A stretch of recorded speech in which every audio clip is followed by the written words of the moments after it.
Well, really excited for today and can't wait to listen in. So I'm going to turn my camera off so you can be the star of the show and take it away. All right. And just want to make sure if I'm sharing my screen correctly here. All looks good. Okay, good. And just trying to figure out how to advance my slides here. There we go. So today's presentation, how to hire A players. It's not all about the money. I've been servicing the industry for 20-something years now, and probably the one thing we get business owners, sales managers about, hey, what are the best practices with hiring people? And a lot of times we throw money at the problem. So we do a lot of compensation plan analysis work and whatnot, and it's not all about the money. I think in our description we talked a little bit about that. So I am going to, for some reason,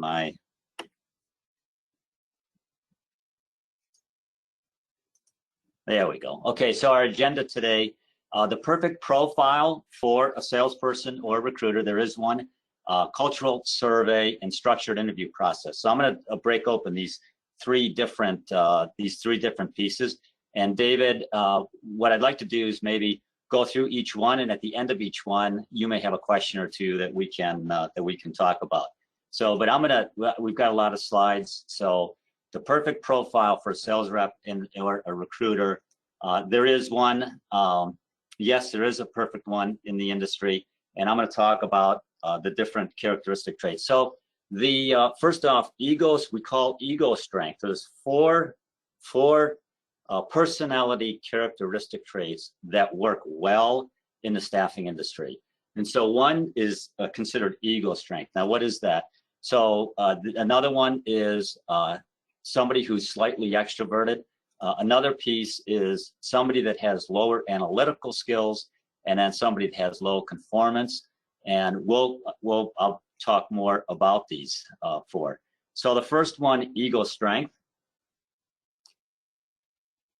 What is ego strength? Ego strength is somebody these are people that get what they want. They typically set goals in their life. They can remain in charge of a verbal transaction. So anytime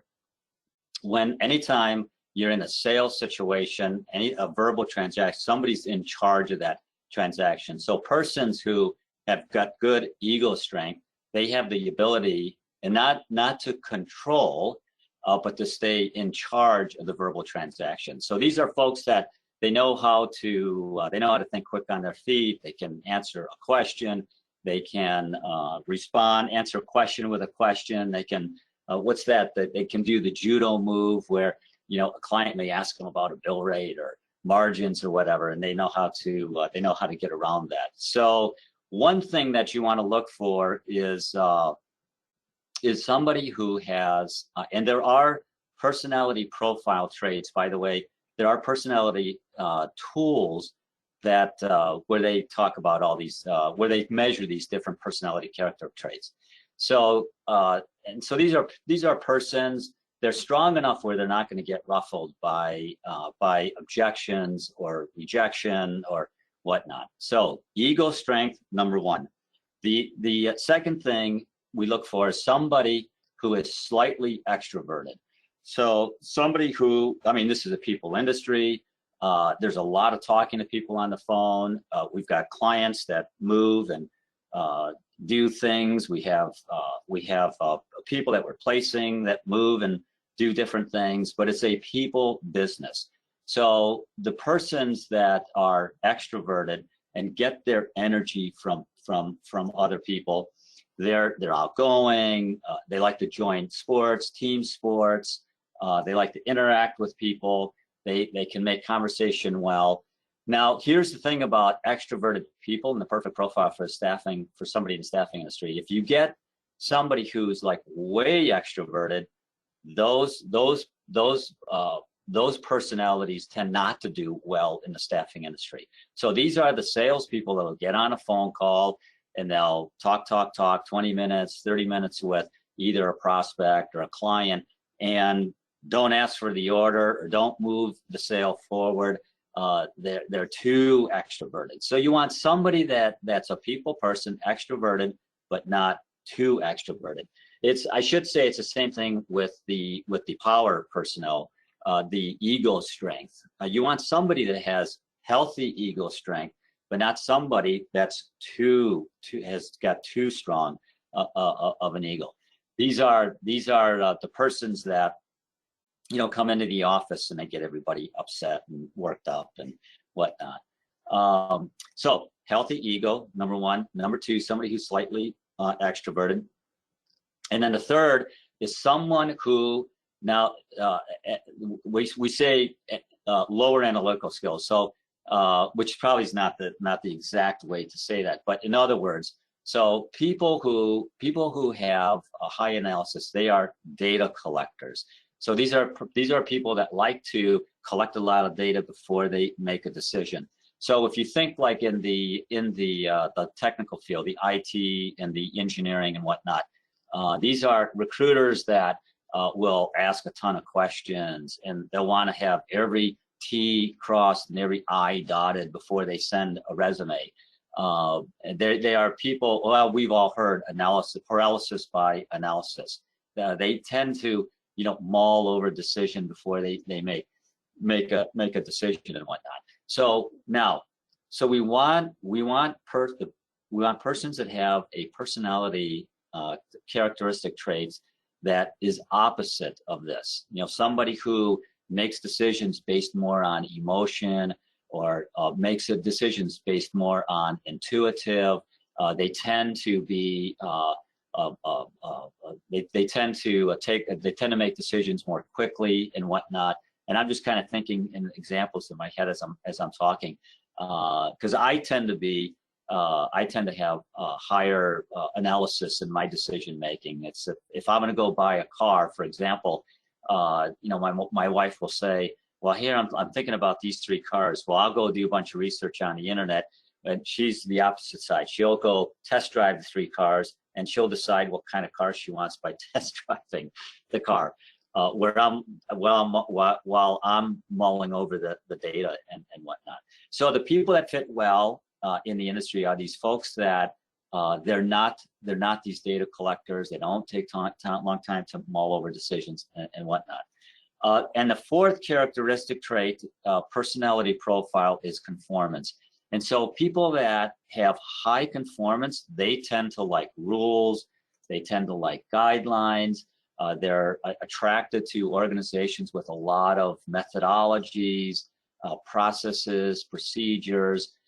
They're not likely to bend the rules and whatnot. Now, you'll know that in our industry, we're always, it's a transactional, both on the recruiting and on the sales side. It's more of a transactional. So conversation by conversation, question by question. Low conformance, persons that have low conformance, these are people that don't take no for an answer. You give them a top 10 account list to break into, and they'll say, by the end of the year, I'm going to be in 7 of those top 10. I will figure out how to get in. They just don't take no for an answer, and they're always thinking about it.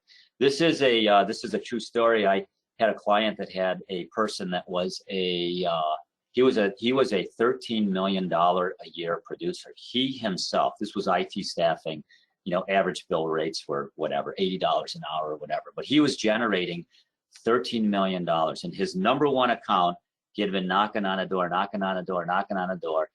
trying all the traditional means, and he was a big smoker. The way that he got into that account is he used to take donuts and coffee to the back of the building. There was a picnic table, and he would pass out donuts and coffee, and he befriended people within this organization, and they networked him in. That's a classic example of somebody with a low conformance. They don't take no for an answer. They figure out a way around. So we talked about here. So we're talking about a personality profile. So ego strength, not too heavy. Talking about somebody who's slightly extroverted, somebody who is a non-analytical, and somebody that has lower conformance skills. So all of the generic personality profile surveys that are out there, they test those 4 things. So you can utilize those tools. There are some companies that they don't like these personality profiles, but it just tells us that it tells us about the individual on characteristic traits. So I encourage my clients, number one, find one, use it, and because they work. So if you're a small firm, you can obtain a survey over the shelf. There's plenty of them that service the staffing industry.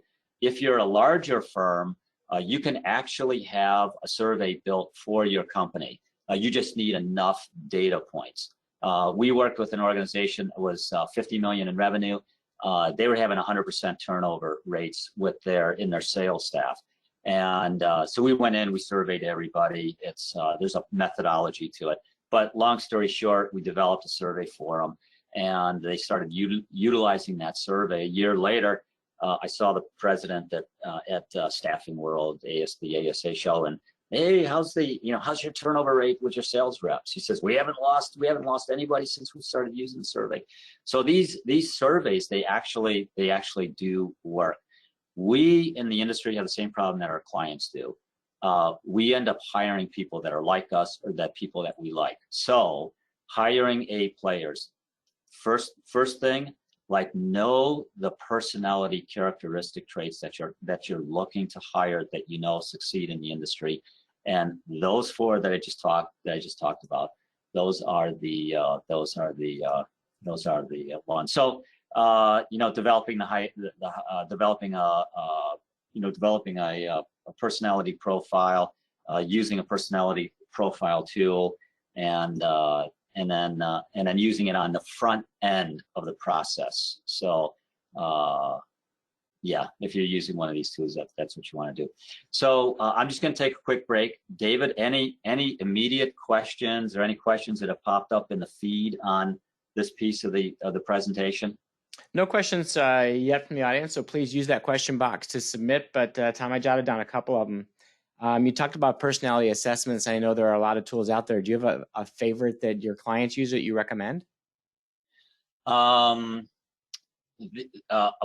I will say is I have a lot of clients that mistakenly use the disc, and the disc right on the home page of the website, the disc says, this is not a hiring tool.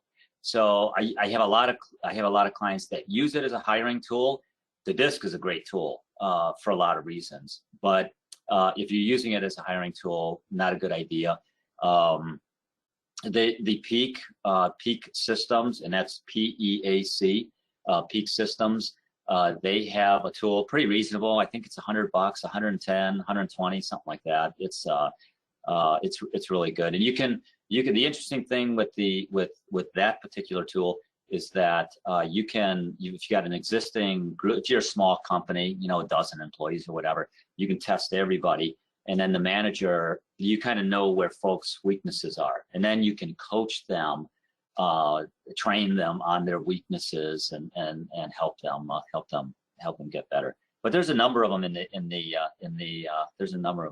staffing industry. Oh, the other thing is that find a tool and master a tool. So don't jump from tool to tool to tool. What you'll find is that as you master a tool, like you'll really learn how to use it effectively in your interviewing process. So great, thanks, Tom. We did have a couple other questions pop in. Jackie's wondering, are you saying that analysis and conformance are bad traits? I'm saying that that's a great question.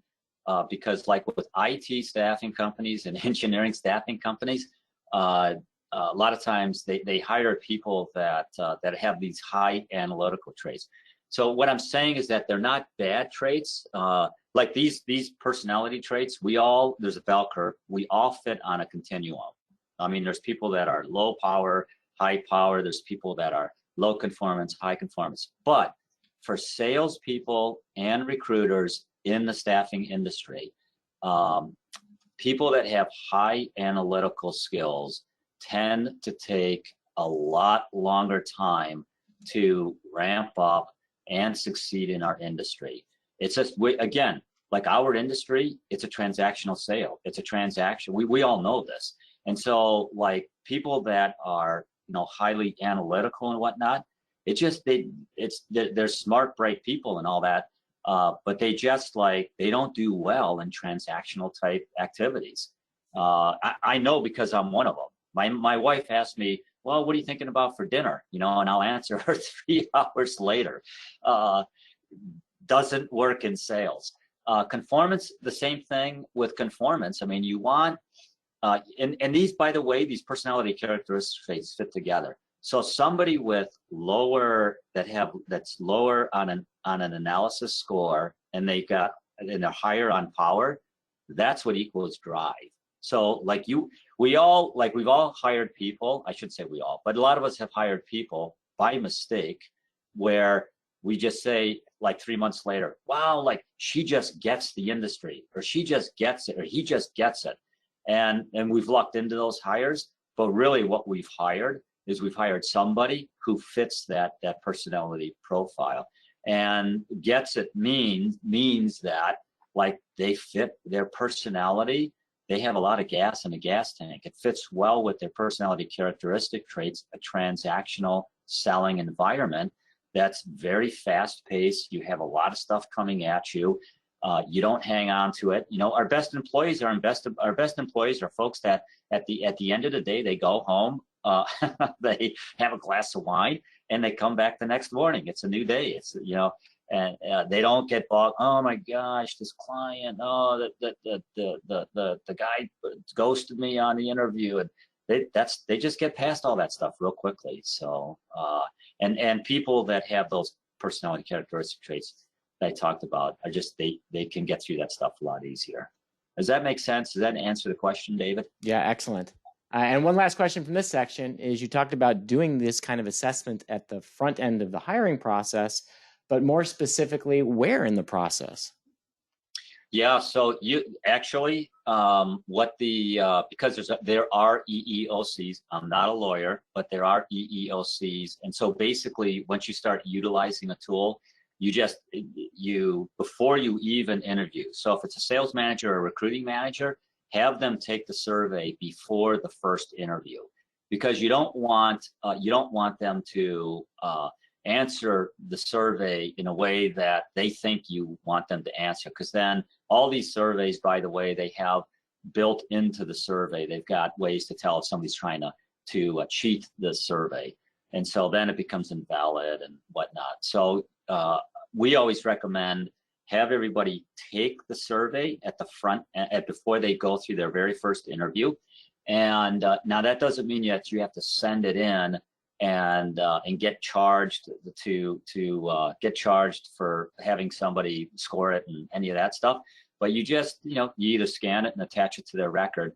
If I'm not mistaken, and again, I'm not a lawyer, but I think like once you start using one of these tools, you just like everybody's got to use it. Otherwise, it's a potential discrimination situation.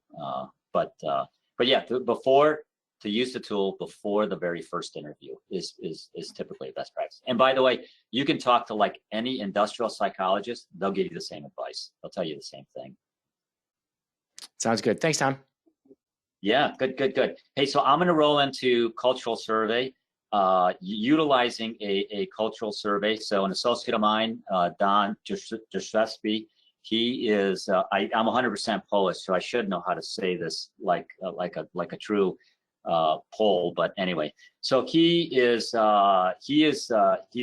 works with me at the Bisis Group here, doing these culture surveys. We've had some great success with these.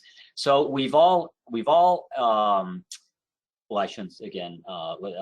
heard about staffing companies that hired a rainmaker in another staffing company, and so then they come over to work for our staffing company, and the person's a complete failure.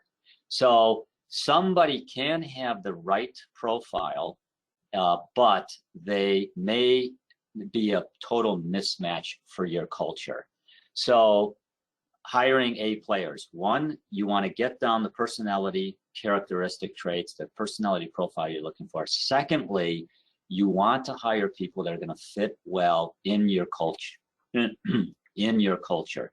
So let's see. So when we think about what is culture, it's just think about these integrated patterns of behavior, of the way that people act, the way that the way they talk. We all, like in sales, we all, oh, our sales culture, oh, our sales, like our sales language and whatnot. The way that we make decisions, the way that we hold people accountable, the way that we do planning for the business, or we don't do planning for the business.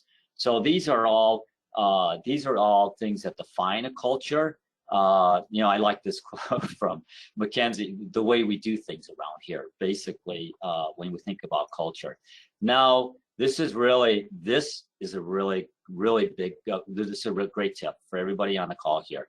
So we're talking about everybody, like from the owner on down, has certain cultural preferences. In other words, like they have cultural preferences of the environment that they want to work in, that they feel they want to work in. So they can be like informal, they can be implicit or whatnot. And you know, where these come from, they come from, you know, us being little kids and growing up in certain areas. I grew up in the Detroit area. I live in the Chicago area. I have a preference.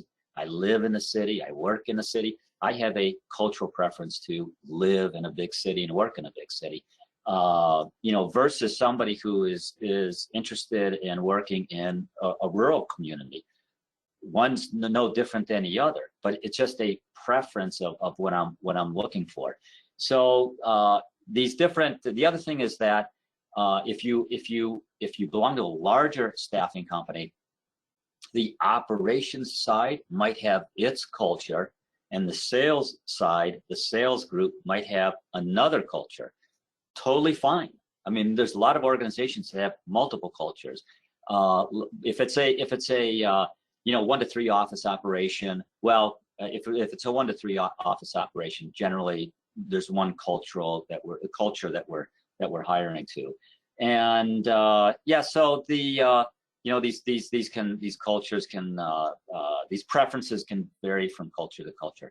So important to know, again, as I just mentioned, no right or wrong cultural preference. So if you are a senior manager or you own a staffing business, what you just want to know what the culture is, and you want to be able to hire to that culture. So these this is really important. So cultural preferences are not personality characteristic traits. Personality characteristic traits, that was Roman numeral 1. Healthy ego, low conformance, slightly extroverted. Cultural preferences, they all have to do with what kind of work environment do I want to work in. And I'm gonna get oh, the other important thing here is that your customers, your best customers, actually have a cultural alignment with your organization. So another reason why you want to hire people that fit your culture is that they're likely to do real well with your clients. So I want to just kind of go yeah, what is cultural preference? I want to get to this other section of slide, because you'll yeah, so cultural preferences, there's these different accesses that yeah, here we go. So I just want to talk about this. You'll see, like, these are the cultural accesses. There is no, by the way, this is a proprietary tool that Don has developed. It's validated by University of Illinois. It's a fantastic tool. It's the only tool out there that's used for hiring people. And if you go looking around for a tool like this, you're not going to be able to find it. I mean, it's like, and Don was an ex-Accenture guy, and on and on and on. But these are continuums. Prudent versus venturesome, and I'm going to go over these 4, and you can think about your company. Distributed versus centralized, collaborative versus autonomous, win-lose versus win-win. So I'm going to just walk through these 4 and what they mean. So prudent, when we think about a prudent culture, this is you know, we start with what we know. We tend to be risk adverse. We tend to be fact-based decision makers. When we think about venturesome, well, it's the opposite side, right? These are like, we like the big ideas. We tend to be risk takers. We, you know, the concept-based decision making. Like all of us on the call here know people in the industry that fit somewhere on this continuum, both either business owners or employees within the organization. So a culture will fit on this continuum of either being prudent or being venturesome. And so now you can imagine, if you hire somebody, like, here's the whole concept. If you hire somebody that has a preference of working in a fact-based decision-making organization, or somebody that's less risk adverse or whatnot, and your culture is a risk taker, and let's make decisions based on emotion or thought. It's just, at some point, they just wear out. You just wear them out, and then they just go find another place to work. That's the whole idea with all these different axes. And so centralized, this is So one that likes an organization that's a highly organized environment. We know what all the rules are. The org chart is clear as day. I know who I'm reporting to. I know what my job description is. I know how many phone calls I need to make. You know, versus distributed, which is a loosely organized organization. You have a laissez-faire management style. You're not interested in rules or guidelines and all that stuff. So there's not a staffing company in the United States that doesn't fit on this continuum right here.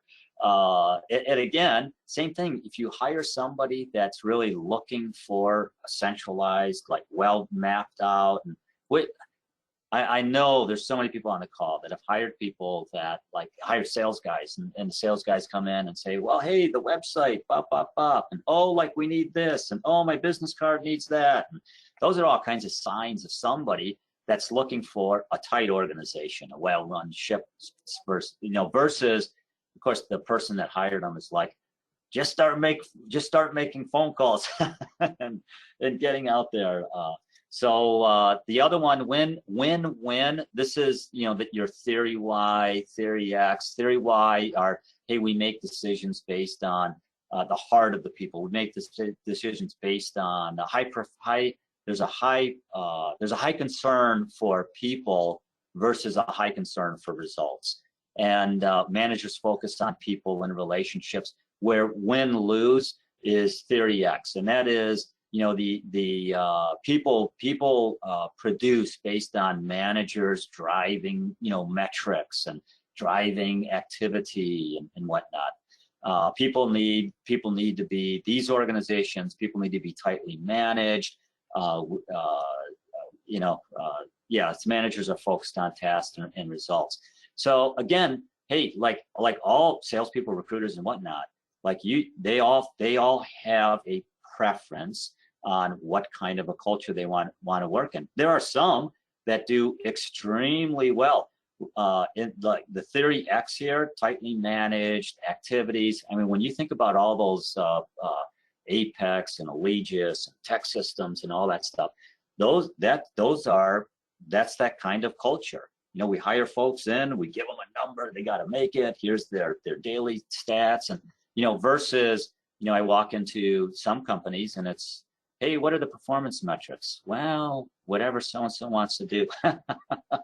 Not advisable. But collaborative versus autonomous, and these are collaborative. This could make sense, right? I mean, people that are team oriented, they like the team commission models, they're relationship based, versus autonomous, individual, they like the individual comp plans, they like to work their desk, or they like to work their book. Salespeople, well, this is my book of business. Those are folks that are more autonomous, like their preference is to work in a more autonomous culture versus a collaborative one. So the idea is, is with the idea is that with these cultures, like know what your culture is, like know like what that is. There's not one is not better than the other. I mean, we all build what we want to create. You can build the company that you want to create. So, but if you want to hire, you're looking to hire A players that are going to last within your organization. Personality profiles gives us the information about the personality characteristic traits. The culture survey gives us the information about, does that person fit our culture? Are they going to fit in well the way we do things around here? So I'm going to just take a moment here. I know I'm talking fast, David. A lot of good information here, but and just take for questions. Absolutely. And Tom, I love your fast talking because I can just barely keep up with taking notes. In terms of assessment, now you mentioned Don, but how do companies go about evaluating their current culture, and especially if you've got multiple branches in lots of different locations and maybe multiple skill disciplines, and then also salespeople versus recruiters? It seems like you could have lots of different cultures subsisting in the same organization. Yeah, so a couple things. One, you just got to do a Google search. There's a lot of organizational development firms that specialize in cultures. But basically what they do, and this is what we do here with Don, is we give all the employees a culture assessment. And so they take an assessment, and it basically discloses the preferences of what people. It discloses the preferences of what people want. So basically, you got to give them a culture survey. So anybody, and like nobody can come and go. Well, that's one part of it. The other part of it is that OD professionals will come in and they'll interview people and they'll ask questions about how you do things around here. And so questions like, hey, well, do you have performance metrics, and how tightly are you managed, and is there, are you held accountable to the numbers? And well, I mean, those questions are all like, hey, this is a centralized environment versus a decentralized environment. So that's one thing. The other question, which is a much bigger issue, is that how do you have that culture through 15 offices? How do you?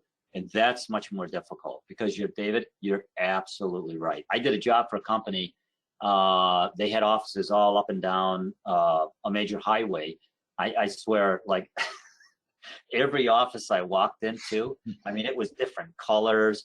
The logo looked different. I mean, it was like 7 different businesses. Yeah, they had different things hanging on the wall, and I mean, they were like, of course they couldn't. I mean, they hit a plateau, and I said to the owner, "You got 7 separate businesses. You don't have one business. You got 7 separate ones." So there are certain things that you can do in terms of implementing a consistent culture across the board.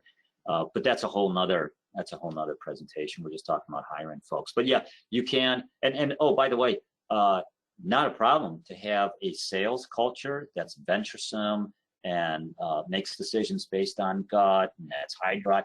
And you have a fulfillment team that is careful and wants to work together collaboratively and meet customer demands and all that stuff. So that's there's a lot of organizations that have separate cultures based on. But yeah, they go in. Somebody goes in, does a survey. They do some interviews, one-on-one interviews. They try to get everybody from the top all the way down, and they develop a report. And then there's culture development and all that. That's what most these OD firms will do, is they'll say, oh, well, you want this kind of a culture? Well, then we'll help you kind of develop that. We use this tool. Our turnover rates in the industry are terrible. Our hit rates on hiring folks are terrible. So the work that we do at the Vices Group is we just want to help our clients make smart hiring decisions. So we help them with the personality profile. We help them with understanding their culture, and off we go. All right. We had a great question from Chelsea. Said, okay, you've got this assessment of your own culture done, or the team that the salesperson is going to be joining. Do you recommend reviewing that assessment with the potential candidate And then I'll add on to that. And then how do you assess that that candidate is really a fit for that culture?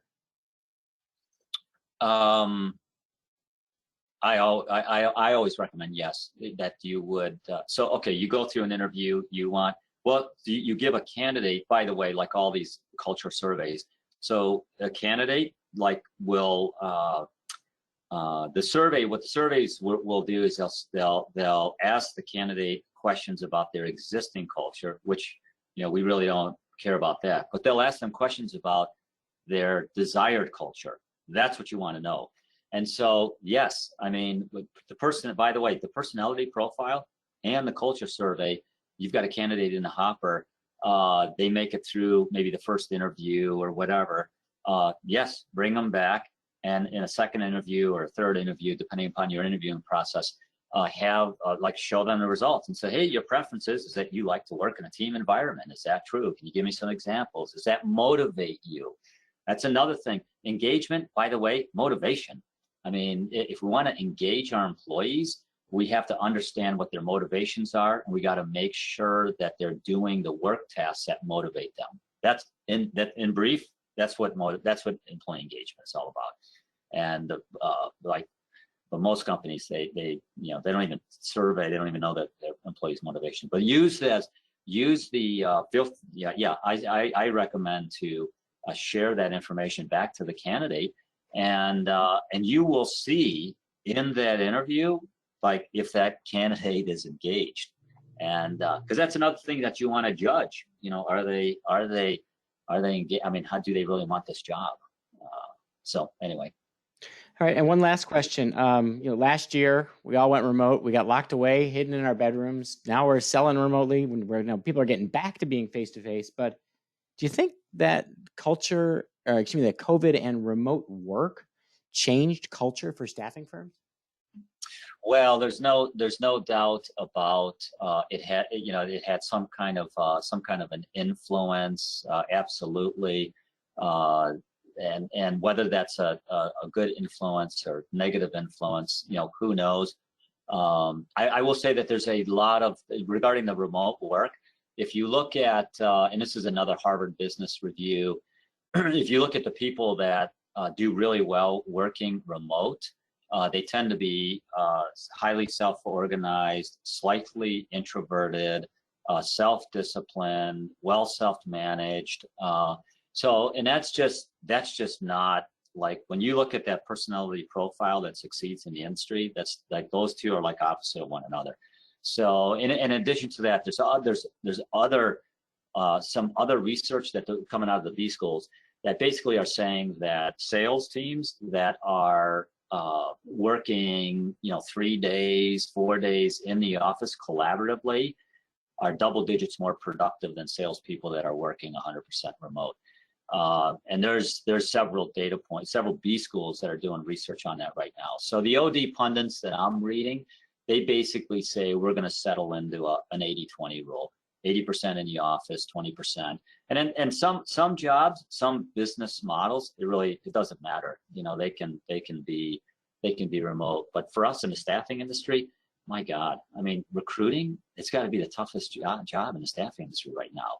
I mean, why would you have somebody in a very challenging job like that not be in some kind of a collaborative where you can have some fun? It's just direct hire. That's another, I'm talking about temp and contract and all that stuff. The direct hires, those guys could work remote for a long time, because they're on that autonomous side of the spectrum, not on the collaborative. They run their own desk, they run their own book, that sort of thing. Anyway, does that make sense, David? Absolutely. Thanks, Tom. Hey, I want to get into the structured interview.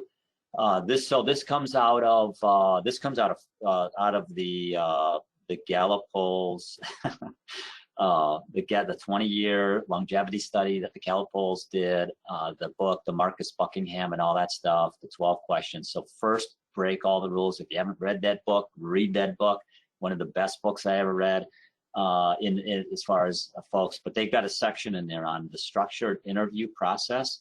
And so basically, hey, why are we so terrible at interviewing for our own businesses, and we sort of suffer the same thing that our clients suffer from. We hire persons that are like us, and we don't hire persons that are based on their talents. And so, you know, what is talent? So you want to hire folks. You want to. So talent is basically the reoccurring behavior, the reoccurring patterns of the way that we think, the way that we act, on and on and on.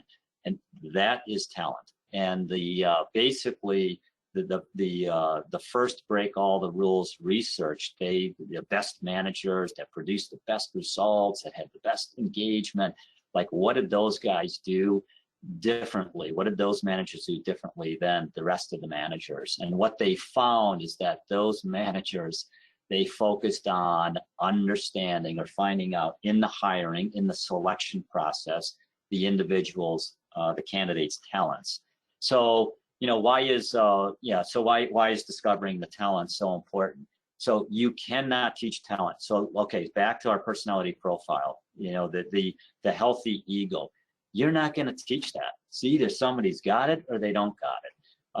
The analysis, you know, I was always good at advanced mathematics when I was a little kid.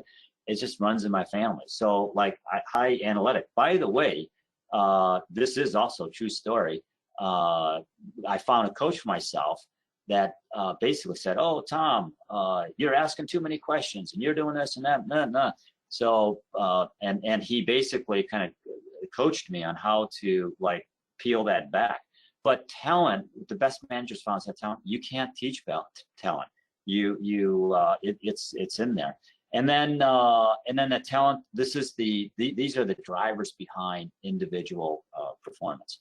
So 3 kinds of talents that relating, which is who the person is. Like in other words, talents of, you know, how everybody's got talents in terms of like how they relate to other folks. Thinking talents, which is basically, you know, the how of a person, and then striving, which is basically the why of the person. So we can think of the relating is the relating piece. We think about that in terms of like how they work in our environment, how they work in a team. We think the thinking is, okay, can they figure this out? Do they got the smarts?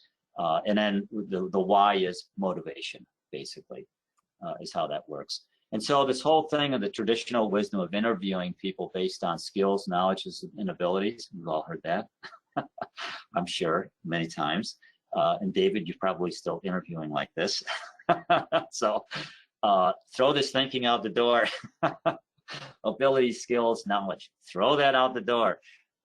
Your first interview is all about discovering a candidate's talents, and talents in those areas of relating and thinking and motivation. So these are the reoccurring patterns of the way that people think and they behave and they act and whatnot. So the question is how do we do this? I know that. So before somebody asks it, I'm going to tell you here how to do it. So I don't know how many interviews I've been on with clients of mine. Oh my gosh, and my clients talk 80% of the time. We get through with the interview. I shouldn't be laughing. We get through the interview and I'm like, zip it. Like, you're not supposed to be doing all the talking. The candidate needs to be doing the talking. So the question is ask, you know, particular open-ended questions and then listen. Ask open-ended questions and then listen. And, you know, take notes if you like. So just some open-ended question examples. You know, tell me about a time when you felt you achieved a goal in your life. By the way, and here's anyway, I'll get to it later here, but tell me about a time where you felt you achieved a goal in your life. And of course your candidate is going to say, well, a personal goal or a business goal. It really doesn't matter. The talents are kind of hard. It's the ingrained patterns. It doesn't matter. Oh, well, when I was a high school kid, you know, I ran a sub-3 marathon and I was a captain of the cross-country team and I worked and we had a schedule and blah, blah, blah, blah, blah. And I mean, you will, when a candidate starts to talk about the things that, that in this particular question, that you achieved a goal, I mean, oh my gosh, I mean, you will know, like, you will, yeah, I mean, intuitively, you're gonna know, like, either this is a scripted response, or like this is somebody that's actually like jazzed about telling you, hey, this is a goal that I achieved, and this is how I did it, and this is how I felt, and all that. So another example is is you know, how do you describe yourself? How do you describe yourself? Well, I describe myself as outgoing, and I describe myself as a goal setter, and you know, I like to achieve things, and I'm a big reader, like whatever. And again, same thing. As you're, you know, one of my later slides here is I'm going to become a master interviewer. Is and a master interview, they all have a set standard of questions, and sort of like the personality profile or the culture survey, you know, pick a survey and use it and become a master of it. It's the same thing with questions. And by the way, these interviewing questions, like, you got to like think these things through. Like, you got to have like really good, you don't need a lot of them. You need just a handful of really good interviewing questions. I'm going to interview 10 or 20 candidates for a sales position. You have to ask the exact same question. It's got to be understood by everybody the same way. And you have to ask the same question to all 20 candidates. There's no way you can compare candidate number 2 with candidate number 18 if you haven't asked them the same question. Big mistake that a lot of my clients make is this is all part of the structured interview process. Here's another great question. What do you consider to be your biggest strength and weakness?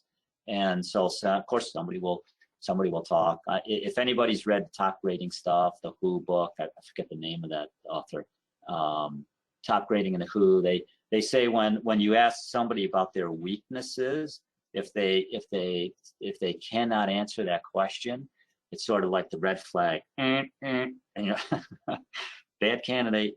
That's it. It's poor self-awareness, basically. So look for areas which candidate can learn a new role quickly. So clues. There's a couple of clues here in the interviewing process. So like when you're interviewing them, you wanna look for areas in their life where they learned a new role quickly. So for example, if we're like recruiting, if we're interviewing for recruiters, for example, like we all have these ATS systems, it's all transactional. And look, even the best firms out there, you know, the training is, there's a little bit of mentoring or whatnot, but even the best firms out there, they have a little bit of that sink or swim like mentality. So, well, what am I looking for? Talent. Okay, back up. Talent, reoccurring patterns, way of thinking, behaving, responding, hardcore talent. So you're looking for examples from a candidate of when they were thrown into a situation, they didn't have much guidance, they figured it out, they, you know, got the resources they needed, and they succeeded. That's what you're looking for in those kinds of candidates. They're going to succeed in our industry. Look for candidate. There's sources of satisfaction. This gets all into the motivation. So either accomplishing goals. Oh, what do people with healthy ego do? They set goals.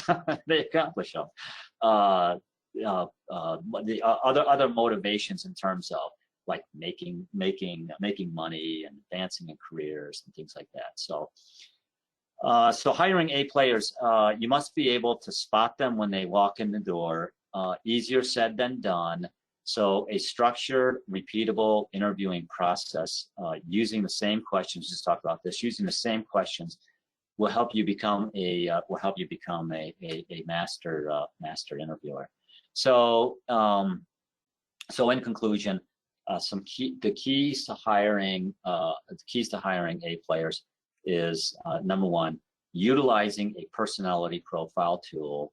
Lot of them out there. Small firm, you can use a generic one. If you're a larger firm, you can think through getting one developed for yourself. That's a little bit more money.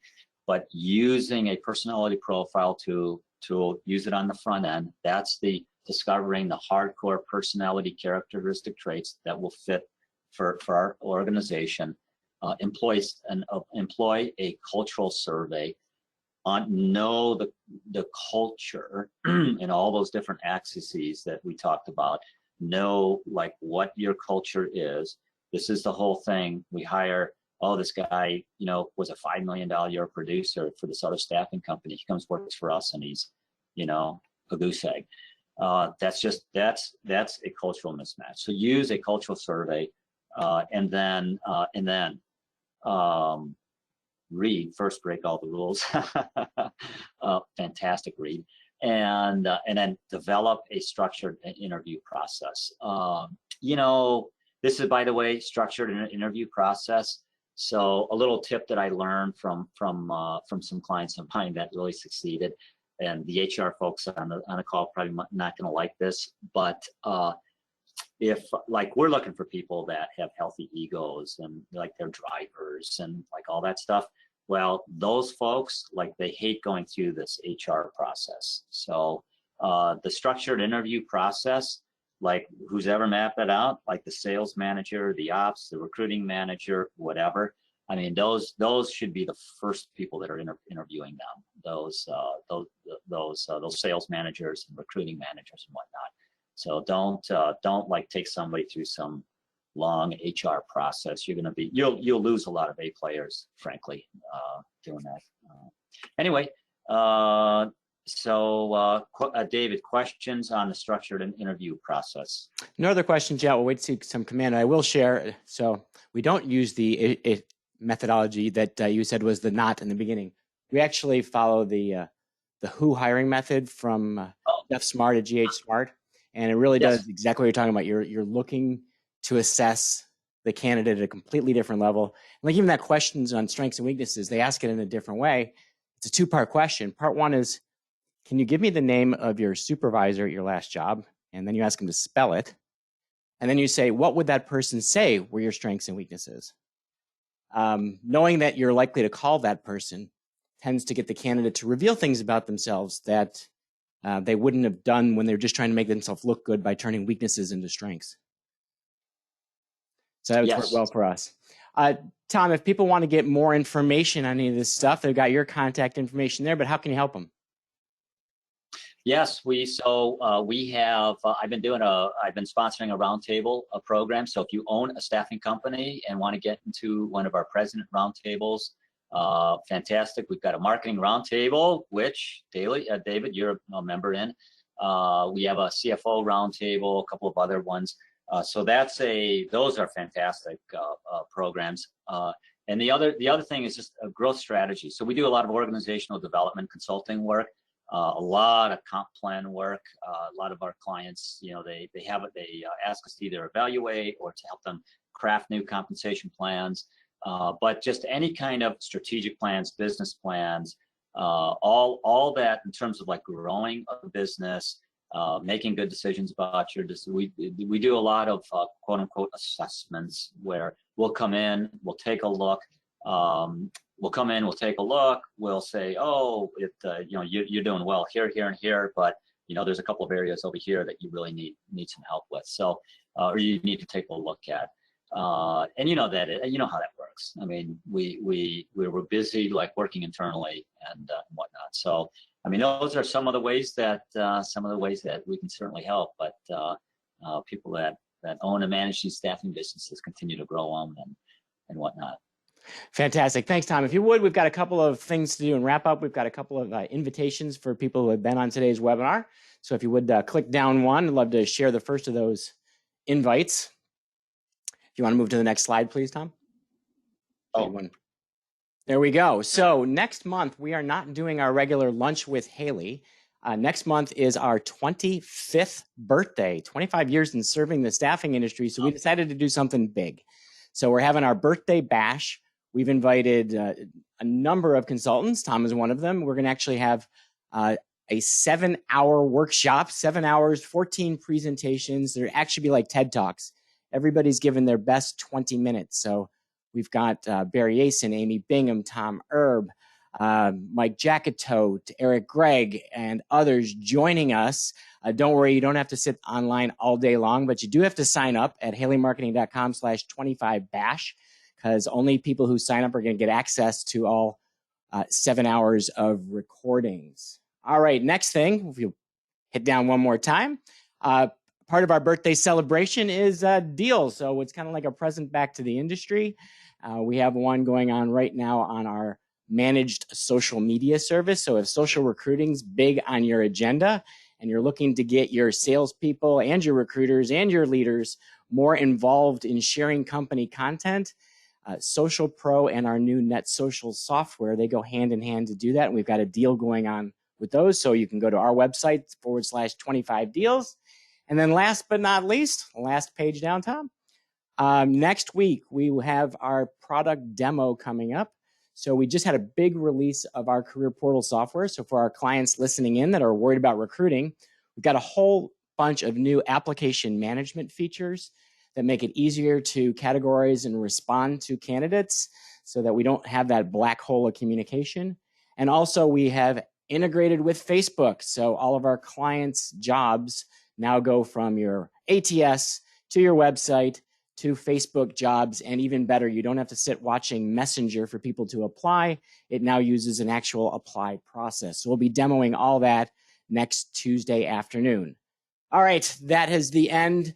Tom, once again, from all of us at Haley Marketing, thank you so much for today's presentation. Tons of great information, and we hope you'll be back with us again at a future Lunch with Haley event. Thank you, David.